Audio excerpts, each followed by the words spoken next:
Okay, mga kamatis, mga kaibigan. Ganda to eh. Kasi it involves esports once again. Itong pag-uusapan natin with Doggy. And kung totoo, sana anohan natin. Uy, gandang thumbnail dito. Teka, thumbnail. Pang thumbnail to. So, tingnan natin kung si Doggy ba ay magkukwit as soon as his contract is up or hindi siya magre-recontract. Sasuggest ko lang kasi wala pa kasing batas tungkol dun sa pagsusugal. Ngayon, kung kayo ay talagang matibay ang loob nyo, tuloy nyo lang yan. Wala naman yung sumasaway eh. Pagcor is yet to catch one streamer or Pagcor is yet to habla one of the streamer or maghabulin tong mga streamer na to. Just yet. Wala eh. Wala talaga. Tagal-tagal na yan eh. Mag-iisang taon na eh. Actually, kung sisimulan mo sa Philwin, almost 2 years na yan, di ba? So, kung ako sa inyo, tuloy-tuloy nyo lang. Wala namang sumasaway eh, di ba? Pero, of course, kung may concern kayo sa kabataan, with or without the contract, kasi sasabihin ni Doggy dito na pagka daw natapos yung contract niya, iditigil nyo na yan. Di ba? Kasi it's very harmful. Ano yan eh, nagsisimula, kasi nga, ngayon, mga streamers, since ginawa ni Doggy, gagawin ko na rin. Kumbaga si Doggy kasi, whether you like it or not, he sets the trend sa mga streamer. Mga streamer naman, mga ano yan eh. Ewan ko, ako wala talaga akong believe sa streaming industry dito, especially yung mga Facebook streamer. Yung mga dating ML streamers na magalit na kayo sa akin, wala akong pakialam sa inyo. Especially yung mga na-involved dati sa Lele Gold, sa film. Wala kayong mga kwentang content creator. Wala kayong kwentang mga nilalang dito sa Pilipinas. Ang gusto niya lang talaga, kumita ng pera. Ang titigas ng mukha nyo. Hopefully, after matapos tong casino streaming na to, this would be the last time that you get money from the internet. Ano kayo eh, creatively dead. And you guys are, besides being creatively dead, you are money-hungering scums. Si Doggy, I can give him a pass eh. Kasi, alam mo, si Doggy binubuhat niya minsan yung mga industry na pinapasukan niya. Pag walang hype sa LoL, sa Heroes of New World, sa ML nakikipag-away yan para umingay ulit, 'di ba? Sinasakripisyo niya yung mental health niya just to give people hype and shit, 'di ba? Pero sinasabi ko lang kay Dogs, etong sasabihin mo rito, mahirap yan, pare. Anyway, real talk lang naman eh, syempre, tropa natin si Dogs, ayaw natin mahirapan siya sa buhay niya kahit papaano. Ngayon, pamilyado na akong tao. Gagawa pa ba ako ng team? Hindi ko alam kung sa Showcase or sa ML. Ano yung next? Ano yung plano ko, guys? Okay, Yeah, plano ano ko ba? now, lagyan ng sistema yung Wild Rift. Okay? Ang hirap nun. Balita ko sa Wild Rift, mag-emoji ka lang daw, ikikik ka na sa tournament eh. Sino bang tanga yun? Putangin lang yan. First time kong makakita yun, sa Dota, hindi lang emoji eh. Ano pa eh, yung parang yung mga shoutcast na trash talk. Doon, ganun kami sa Dota eh. Hindi kami iyakin. Anyway, tuloy natin. Kaya wala talagang asenso esports dito sa Pilipinas eh. Sobrang daming gatekeepers. Ultimo emoji, iiyakan. Ano ba naman yan? Tuloy. Lagyan ng freaking sistema yung Wild Rift magka-tournament. Yan. Now, my goal, ang goal ko ngayon, guys, Eto na. Yung kasi meron ng goal, meron ng sistema sa na maayos sa ML. Of course, hindi niyo napapakilamanan yon. May sistemang maayos din yata sa HOK, wala pa. Pero sa LoL, after nung fiasco na yon, ayun na. Gusto niya ng ng parang something doon na system doon, siguro similar to ML, pero that is yet to be seen. Ito na. Ito yung goal niya. Ano yung goal mo, Dogs? Pangarap ko ngayon. Pangarap ko ngayon, guys, ha? Makahanap ng trabaho ang mga tao sa esports scene. Okay? It's never been, okay, hindi na to, mag-Mobile Legend ka, mag-Honor of Kings ka, mag-Wild Rift ka. Hindi. Sa akin yan, guys, gusto ko makahanap kayo ng trabaho sa esports scenes. Hindi ba ginawa na rin niya nila Alodia, nila Tribe, and so many people na nag-attempt na gawing thing ang esports dito sa Pilipinas? Di ba nagkaroon pa nga ng I think sa Lyceum yon, yung esports, the BS Esports, di ba? What happened to that program?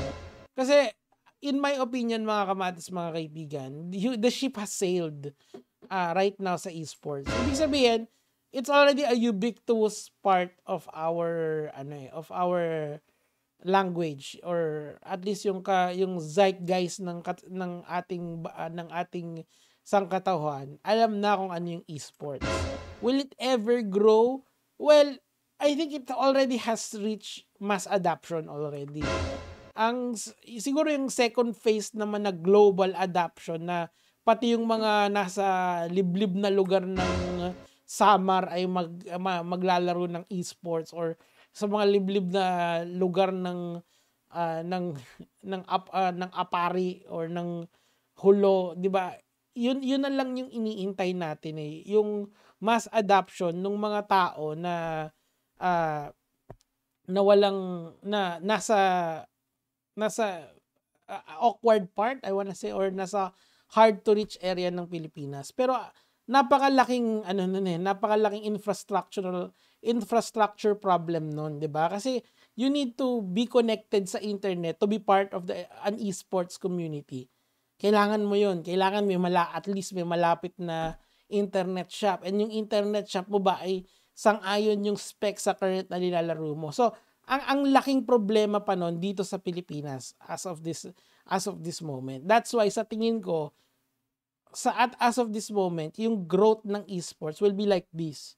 Kasi if talagang booming pa yung esports na yan, sana yung Tier 1 is one of the biggest company dito sa Pilipinas. Pero it's not, right?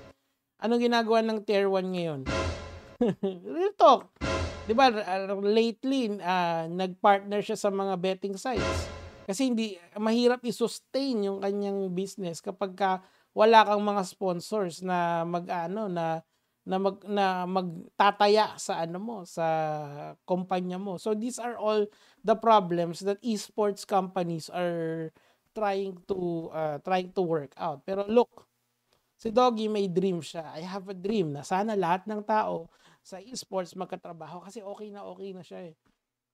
Yes, siguro, as I've said before, may generational wealth na yan si Doggy.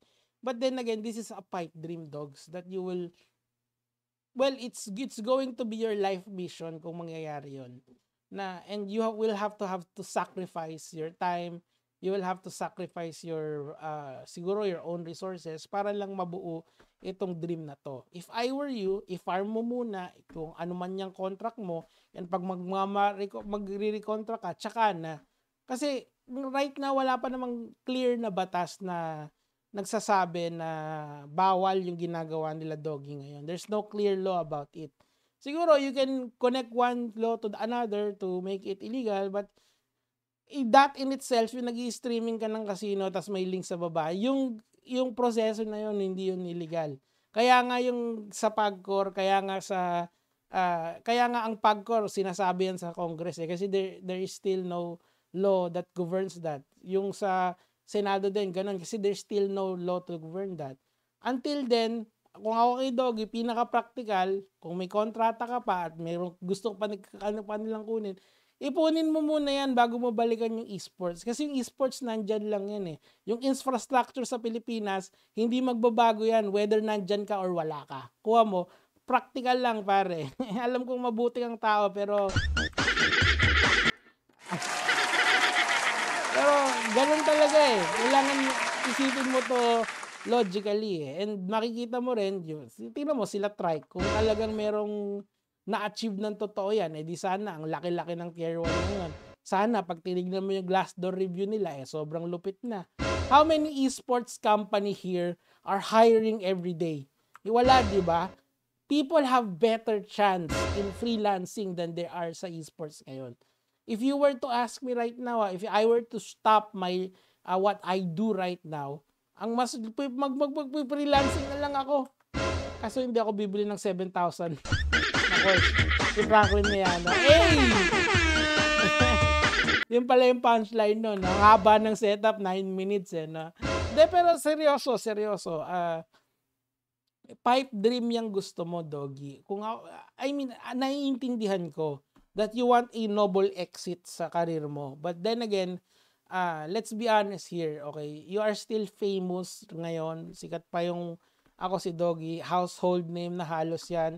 Kapantay ng mga Ako Si Doggy na yan. And of course, I know na naiintindihan mo na every time na mag-livestream ka, yung stock mo sa karamihang tao is nababawasan.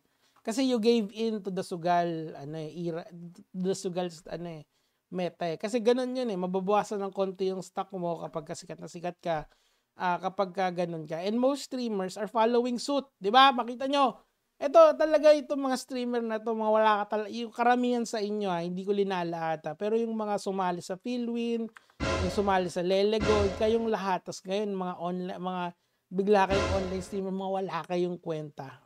Sana itong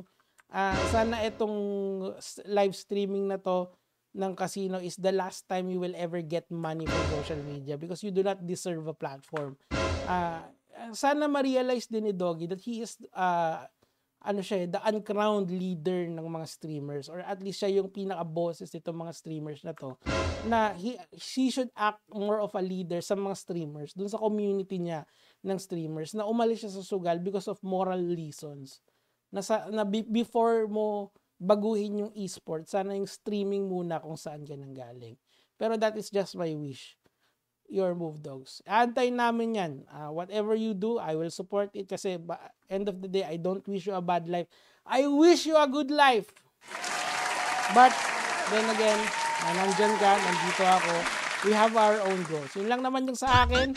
Mamaya, main event. Gege mga logs.